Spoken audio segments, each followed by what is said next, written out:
अब हम लोग देखते हैं कैरेक्टरिस्टिक्स ऑफ कोऑर्डिनेशन क्या क्या होते हैं। पहले कैरेक्टरिस्टिक्स ऑफ कोऑर्डिनेशन है integrated the group efforts. Integrated group efforts का मतलब ये होता है कैसे कोई भी ऑर्गेनाइजेशन में चारों डिपार्टमेंट में यूनिटी ना हो, कैसे प्रोडक्शन मैनेजर, फाइनेंस मैनेजर और आपका सेल्स मैनेजर में यूनाइट ना हो, वो लोग ऑर्गेनाइजेशनल का गोल छोड़ के और ऑर्गेनाइजेशन का काम कर रहा हो, उसको ही मैनेजर उन लोग का सारा प्रॉब्लम को साइड रख के उन लोग को यूनाइट करे और ऑर्गेनाइजेशन का गोल अचीव करे, उसी को हम लोग इंटीग्रेटेड ग्रुप एफर्ट कहते हैं।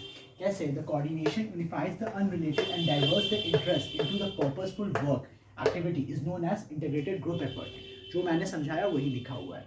कैसे अब इंश्योर यूनिटी ऑफ कमांड क्या होता है? यूनिटी ऑफ कमांड हम लोग इसे कहते हैं, हम लोग को एक टाइम पे एक बॉस से ही कमांड मिल रहा हो, उसी को हम लोग यूनिटी ऑफ कमांड कहते हैं और उसी काम को फोकस करते हैं ऑर्गेनाइजेशन का गोल अचीव करने में। इसी को हम लोग ensure of unity of command कहते हैं। It act of binding the force between the department and ensure that all the action is aim to achieving the goals of the organisation is known as unity of command और ensure of command. अब है दूसरा continuous process क्या है? Continuous process हम लोग उसे कहते हैं जब तक मैनेजमेंट है तब तक कोऑर्डिनेशन का जरूरत पड़ते रहेगा, ये लाइफ गोइंग ऑन प्रोसेस है। It's begins at the planning stage and continuous till controlling.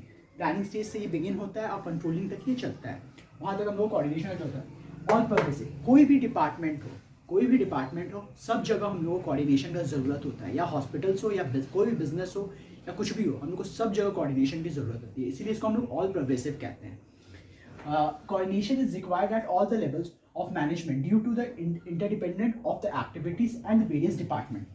या टॉप लेवल पे हो जाए या मिडिल लेवल पे हो जाए या लोअर लेवल पे हो जाए, ये सारे लेवल पे कोऑर्डिनेशन का हम लोग को ज़रूरत रहता है, इसीलिए इसको परवेसिव हम लोग कहते हैं।